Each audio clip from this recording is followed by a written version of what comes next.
और अब बात रिलायंस की, जिसने अपना वादा पूरा करते हुए गुजरात के जामनगर में 400 बेड वाले कोविड अस्पताल की शुरुआत की है। यहां कोरोना मरीजों का मुफ्त इलाज होगा। साथ ही 600 बेड वाले अस्पताल भी जल्द कायम किया जाएगा।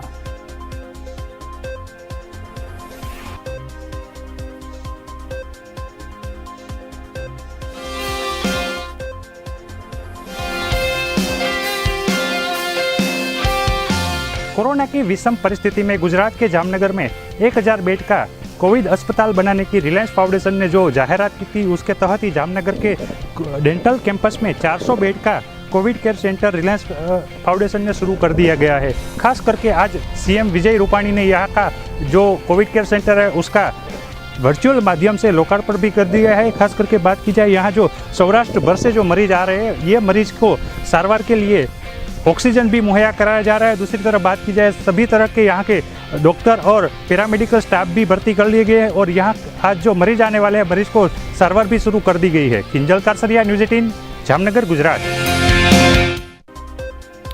और पेट्रोल और डीजल की कीमतों में आज दूसरे दिन भी इजाफा दर्ज किया गया है। सरकारी तेल कंपनियों ने पेट्रोल और डीजल की कीमतों में 13 से 21 पैसे तक का इजाफा किया है, जिसके बाद दिल्ली में पेट्रोल 90 रुपए 74 पैसे फी लीटर और डीजल 81 रुपए 12 पैसे फी लीटर हो गया है।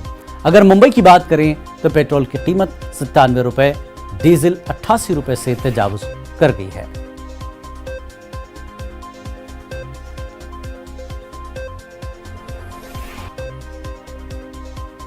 आज की ताजा खबर में